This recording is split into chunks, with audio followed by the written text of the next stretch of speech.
Let's see, by week 16, NBC Saturday Night had aired shows featuring hosts who were stand-up comics, film and television actors, British comedy royalty, talk show hosts, even showbiz legends. Was there an audience left in the entertainment world to whom they hadn't yet pandered with a weekly host? Broadway, of course.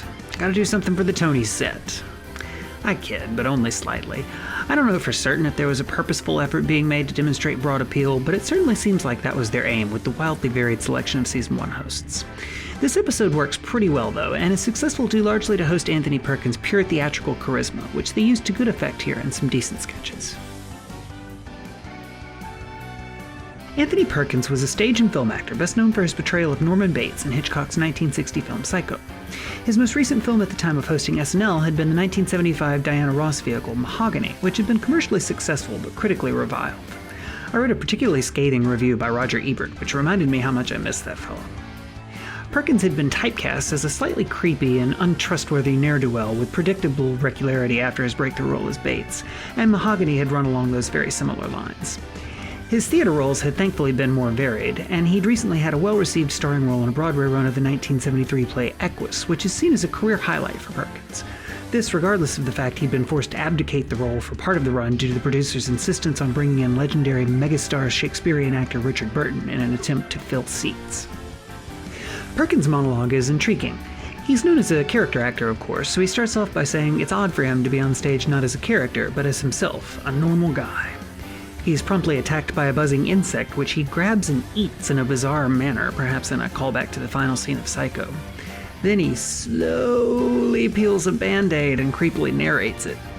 Finally, he comes to the crushing realization that he's missing his good luck panties and has a meltdown. I have to have these panties.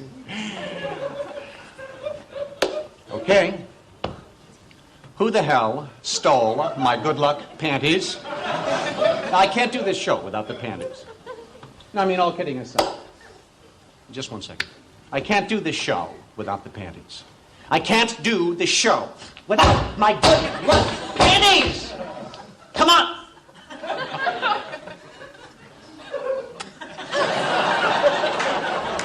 They're tossed to him from off stage, and he's duly calmed. Let me thank you for letting me be myself. We'll be right back. Strange conceit for the opening bit, but Perkins seems to enjoy satirizing the weirdo pigeonholing he dealt with, and I was certainly left intrigued for what they'd come up with for the rest of his appearance. Betty Carter is the jazz vocalist who created the stereotype you have in your head when you think of jazz vocalists. Her songs are freeform affairs, allowing perhaps a little too much room for improvisation at the expense of focus, for my liking.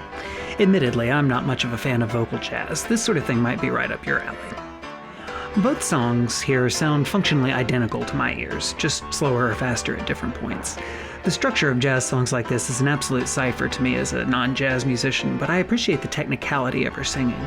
She has an odd vocal timbre similar to a cornet or some other horn, and it always puts me in mind of something like Peter Frampton talking with his guitar and the way it blends instrument with voice.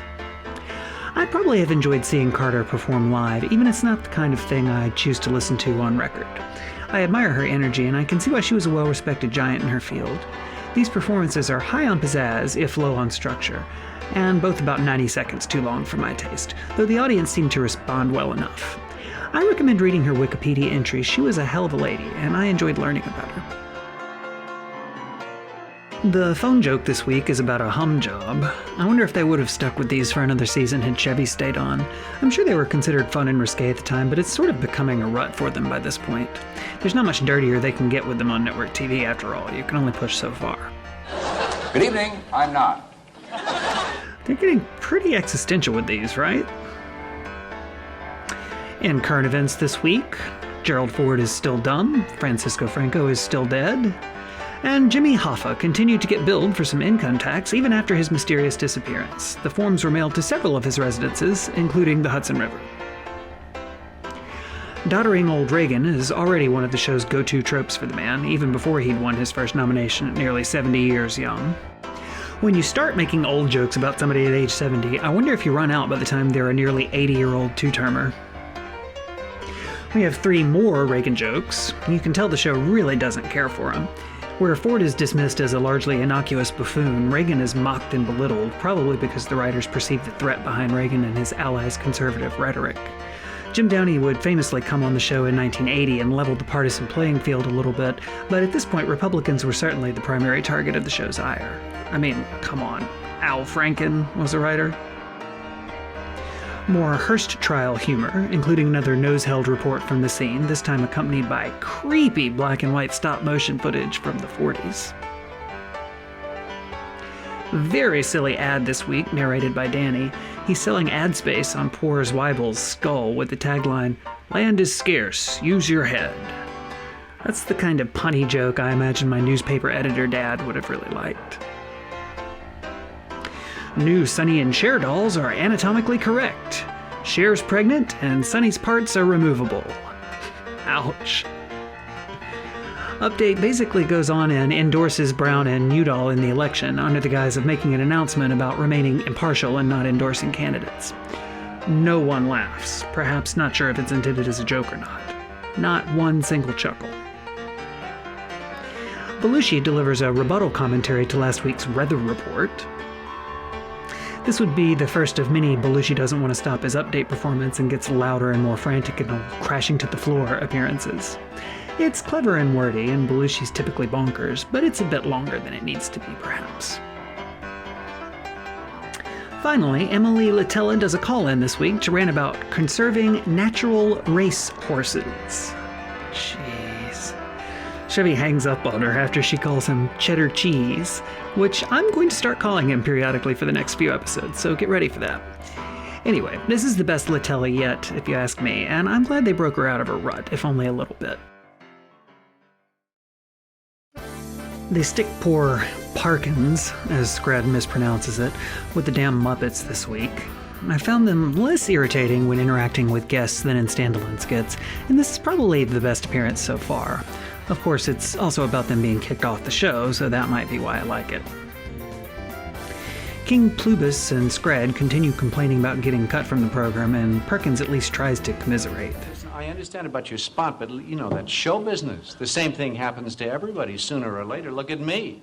I mean, 4 weeks ago, I was on Broadway in Equus. Now they've got me swallowing flies on late-night TV. That's a great line and a suitably pithy retort to the Muppets complaining how they were being treated unfairly. Keep in mind what I said earlier about being unceremoniously replaced by a more famous actor in Equus as a cynical ploy to sell tickets. He knows how bad showbiz can suck, Scred. Perkins handles the indignity of performing with felt like the professional he was, and actually makes them seem somewhat entertaining. No small feat. So well done, Tony.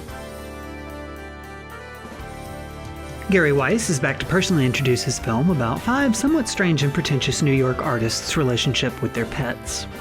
Again, poor Weiss seems petrified to be on live television, and who can blame him? He's a director and not used to this kind of thing. Anyway, in this one he continues his same shtick from the last 2 films, talking to Warhol actress Jackie Curtis, socialite jeweler Constance Abernathy, etc.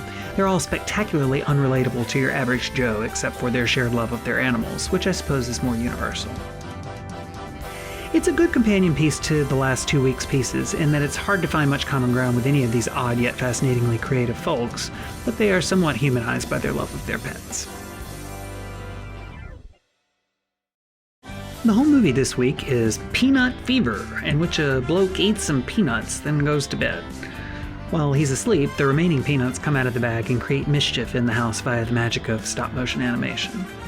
This sort of thing must have taken ages for somebody to put together, so I'll bet it must have been a big thrill for it to be picked up to air on the show. The peanuts drop a damn cleaver on dude while he sleeps, and he awakens to a message spelled out in peanut shells. Eat fruit. Was it all a dream? Perhaps we'll never know. Yeesh. Hi, I'm Chevy Chase from the Saturday night show. You know, we get a lot of letters. I'm kind of stepping out of character here just to talk to you for a second. Chevy's cold open, in which he long-windedly takes offense at criticism of the show being long-winded, is another wonderful fourth-wall breaking opener.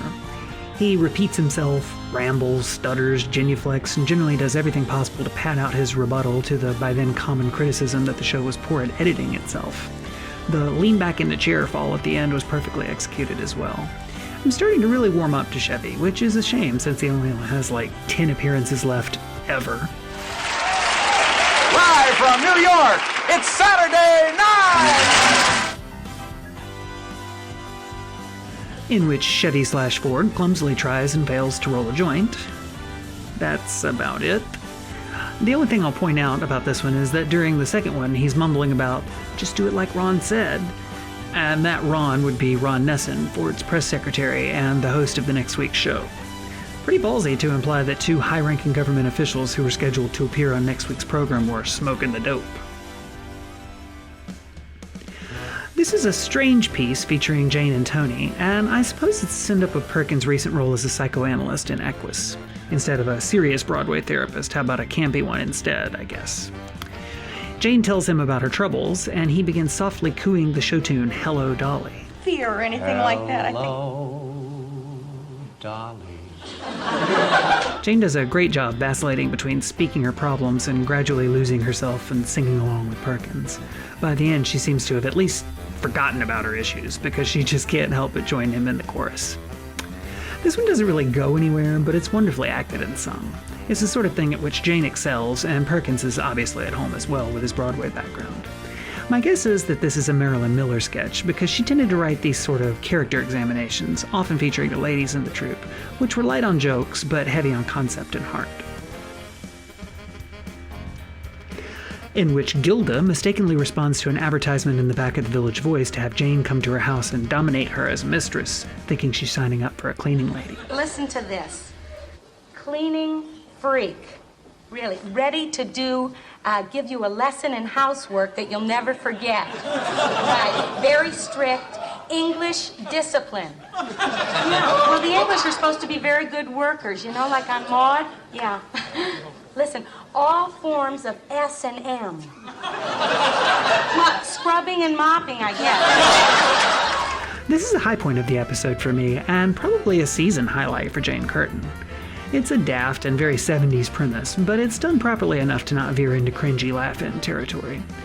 The ending is uncharacteristically strong and concise as well. I feel as though I've held up my end of the bargain, but I'm afraid I draw the line somewhere. I don't do windows. That's dangerously close to a punchline, guys. Maybe drop a cow or something so they don't think you're trying too hard to be funny. Perkins reprises his Norman Bates role in the Norman Bates School of Motel Management. It's 100% psycho jokes, which are slightly less funny to me having never actually sat down and watched the film. I certainly get it, and it's well written, but kind of a no-brainer choice for Perkins as a host. Suitably creepy, but also super obvious. The multiple choice questions all having answer C be hack her to death with a knife has O'Donoghue's print all over it, as do the cinematographic references to the distinctive camera work in Psycho. He was good at this sort of film satire, as the earlier Citizen Kane 2 proved. This is probably the best material Perkins got in the episode, even if it was low-hanging fruit. Tony and Gilda are co-workers having a get-to-know-each-other dinner. Gilda is polite but a little uncomfortable as Perkins makes cloying small-talk come-ons, and then he just comes out and asks her to sleep with him. "We don't have to make it weird at work, we can just pass by and say hi," he says. After convincing her, they get up to leave, at which point every woman in the restaurant, as well as Scred the Muppet, says hi as he passes by. I guess he's done this sort of thing before, after all. It's a cute little gag, but then it turns into another Muppet bit where Scred's auditioning to be Emily Latella. It's nice that they're trying to give the Muppets one last appearance, but I'm starting to get tired of them again by this point. Perkins is a champ for putting up with all this nonsense.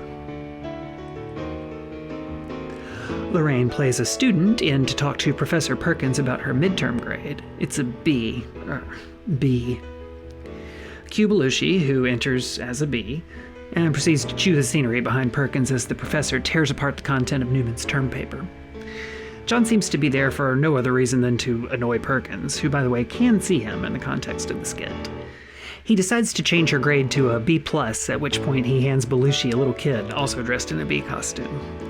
Long way to walk for that punchline, guys, not to mention the poor child extra looks to be on the verge of a complete need-my-mommy meltdown. Belushi doesn't strike me as the nurturing type. He'd probably be more likely simply to strike me, but bless his heart, he does a good job comforting the poor scared kid on live TV. Perkins describes some of the lesser-known, awfully titled, super cheesy horror movies he made after he did Psycho. We get to see 3 coming attractions reels narrated by Danny in wonderfully overwrought fashion. Terror Lunch, in which Jane and Lorraine are mildly inconvenienced by Perkins as an incompetent waiter, which apparently terrifies them into screaming hysterics. Dress to Kill, in which Gilda wears a dress with gigantic literal spikes all over it. Perkins hugs her and dies. I mean, yeah, I chuckled at this one way more than I should have. And finally, Driven to School, in which Perkins plays a weirdo as well as the weirdo's mother, just as he had in Psycho. This is the second or third time going back to that particular well of comedy this episode, but I can't blame them from working with what they had. The premise for this one is delightfully dated, but I love the spot-on parodies of the salacious marketing behind the hacky slasher flicks of the era. Very authentic from what I've seen in later pop culture depictions of the 70s. In which Sheriff Perkins throws a disco party for the kids, but safely under police supervision. I think the gag is that the cops are using the dances as an excuse to run background checks on all the kids and maybe arrest them. But it's a mess of a sketch, really. It's about as much fun as the premise sounds like it would be, and ends on a real nothing note to boot. This one's only redeemed by Aykroyd and Perkins chewing the scenery as the cops, and it's the coveted Worst Award thing winner for the episode, although it's not terrible or anything, just pointless and lacking in laugh-getting lines. I can see why it wound up in the 10-1 spot.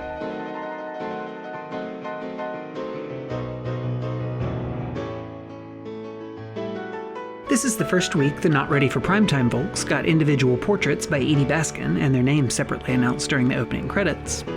They're really good photos, iconic even, and it's nice to see the cast getting more notoriety after the initial few episodes backgrounded them in favor of the host.